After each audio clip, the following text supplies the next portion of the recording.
Halo Mas Mbak, jangan lupa subscribe channel YouTube MJTV dan pastikan kamu nyalakan notifikasinya.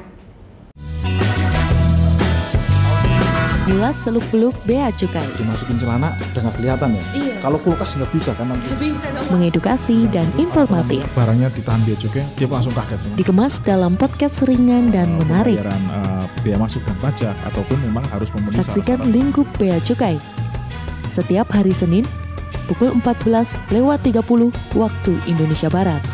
Hanya di MJTV.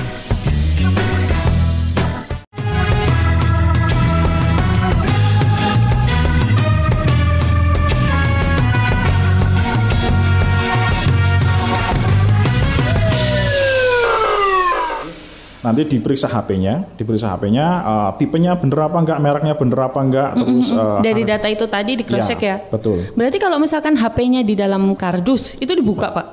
Harus dong. Dibuka, HP dibuka nanti, dicek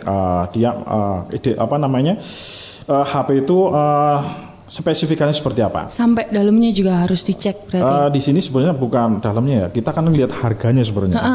Harganya di sini tuh sesuai nggak sama yang dia beritahukan. Karena di sini nanti terkait dengan perpajakannya. Perpajakannya yaitu biaya masuknya apa boleh di bandara nih ya. Biaya masuknya adalah 10%, kemudian PPN-nya adalah 10%, kemudian PPh-nya 7,5%. Ini di bandara. Kalau dia punya NBP 7,5, apabila tidak punya NBP adalah 15%. 15%. Nah, bagi Mas Mbak ini yang seumpamanya ini kan pandemi nih biasanya ya. Ini ya pandemi, begitu tiba terus ada karantina. Oh, langsung di karantina. Akhirnya nggak bisa ke bea cukai. Bisa ke bea cukai kan. Nah, di situ nanti bisa dia kembali ke bandara untuk melaporkan, masih diperbolehkan. Tapi apabila udah keburu pulang ke Magelang, silakan ke kantor Magelang. Ke bea cukai terdekat, ke bea terdekat untuk melaporkan karena dia sudah melewatin bandara. Bisa didaftarkan di bea cukai terdekat. Berarti kalau semuanya wilayah Temanggung, Wonosobo, kemudian Purworejo, kemudian Magelang, silakan ke kantor bea cukai Magelang. Kantor bea cukai Magelang, tinggal dibawa HP-nya, kemudian bawa paspor dan boarding pass-nya atau tiketnya, kemudian kwitansinya. Nanti kita periksa apabila sesuai, kita tetapkan tarif, kemudian kita kenakan pajaknya. Pajaknya beda dengan pada waktu di bandara ya.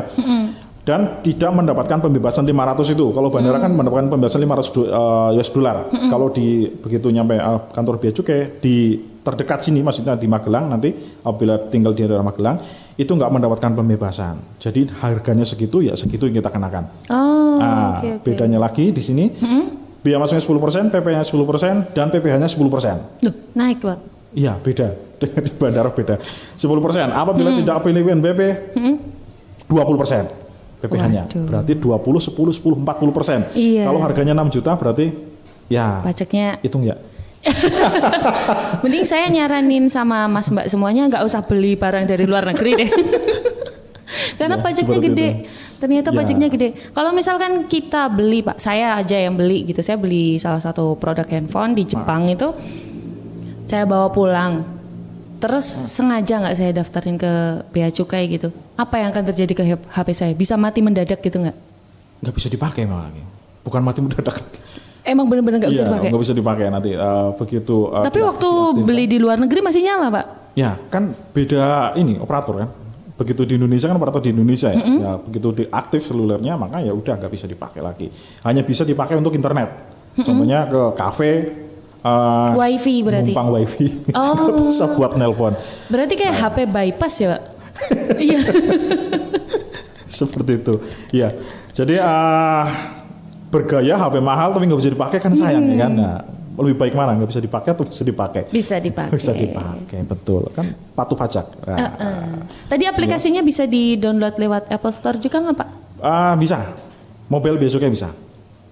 Bisa, tinggal tinggal di untuk ini ya, untuk Android sehingga Play Store nanti tinggal download mobile bea cukai. Ini memang difasilitasi supaya mau tertib bayar pajak ya, Mas Mbak semuanya. Ya. Pak, kalau di kantor bea cukai Magelang sendiri sudah pernah menangani mungkin ada cerita gitu, ada tentang email yang HP-nya ternyata nggak lolos gitu atau gimana gitu, cerita tentang email, cerita lucu? Sering banget. Sering banget ya. Jadi sering kejadian. Ya, sering kejadian bahwa orang itu dia datang kemudian di bandara tidak melaporkan ya, dan tidak memberitahukan juga. Jadi pada waktu di bandara sebenarnya kan memberitahukan lewat namanya custom declaration ya namanya, CD ya untuk ke bea cukainya, membawa barang apa aja dilakukan di custom declaration itu, DCD itu. Ada yang di sana tidak dilaporkan, kemudian begitu pulang nggak dilaporkan juga ke bea cukai terdekat untuk HKT-nya. Akhirnya ya nggak bisa dipakai. Begitu ke bea cukai ternyata, nah di sini ya ada batasan untuk yang sudah melewatin bandara, batasnya adalah 60 hari setelah kedatangan. Paling lambat itu harus sudah melaporkan ke bea cukai terdekat. Oh, lebih dari 60 hari nggak bisa ini bisa. Mas Mbak. Nah, kemarin ada yang nyampe 4 bulan ya kan. Begitu 4 ini bulan? Ya tidak bisa kita layani seperti itu. Nunggu mati dulu. Ya, karena nggak bisa dipakai. Ya akhirnya nggak bisa kita layani karena sudah melebihi batas ketentuan ya di situ. Kalau memang udah nggak bisa dipakai ya udah gitu. Dari bea cukai tetap nggak bisa menyelamatkan loh Mas Mbak. Nggak bisa karena memang ketentuannya 60 hari. Seperti itu. Ya. Berarti memang IMEI ini penting. Betul. Dan jangan sampai ya terjadi penyelundupan karena barang kecil nilainya besar. Ya, dan ini sebenarnya untuk di sini kan sebenarnya tadi itu MOU ya, MOU antara Kementerian Kominfo, Kementerian Perindustrian, Perdagangan dengan Kementerian Keuangan di sini ya untuk HKT ini. Ini sangat efektif ya kan. Sekarang orang udah nggak berani lagi nyelundupin HP, HKT kan. Begitu nyelundupin nanti nggak didaftarkan IMEI-nya kan nggak bisa digunakan. Malah sayang ya Pak beli, malah nggak bisa dipakai sampai. Bisa dipakai, iya. Makanya ini sebenarnya ketentuan sangat efektif karena itu tadi ya 2,8 triliun per tahun rata-rata dulu, sangat besar sekali nilainya itu. Itu dari IMEI aja Pak? Bukan dari IMEI, maksudnya dari penerimaan perpajakan untuk HKT itu. HKT-nya ya. Segitu, belum dari yang lain ya Pak? Memang masih banyak orang yang suka menyeludupkan ini memang ya? Ya kalau sekarang udah nggak bisa lagi ya kan karena memang udah ditentukan itu harus registrasi IMEI, ya harus lewat bea cukai ya, ya nggak bisa lagi dia. Tapi masih banyak black market tuh Pak? Masa sih? Masih sih? Nggak mungkin. Masih ada. Kalau black market pasti nanti nggak bisa dipakai pasti. Wah ini kayaknya bakal jadi pembahasan di podcast kita selanjutnya ya bareng sama Bea Cukai dari Magelang. Dan Mas Mbak semuanya di MJTV ini ada banyak sekali podcast ya Pak Sis, nggak cuma dari Bea Cukai juga. Kita ada podcast yang lucu-lucu, seru-seru, yang asik-asik. Tentang cinta-cintaan juga ada, pokoknya. Saya tunggu itu. Tentang cinta-cintaan Mbak. Iya, meskipun udah tua ngapain? Nggak apa-apa juga kan? Nggak apa-apa Pak. Kan cinta tidak memandang, tidak memandang usia ya Pak. Memandang usia. Okay. Jadi Mas Mbak semuanya bisa menemukan podcast kita nanti di Spotify. Kita juga ada di YouTube. Terus dengarkan podcastnya dari MJTV bersama saya Dinda Bestari dan ada Pak Sis di sini yang akan terus membahas tentang lingkup Bea Cukai.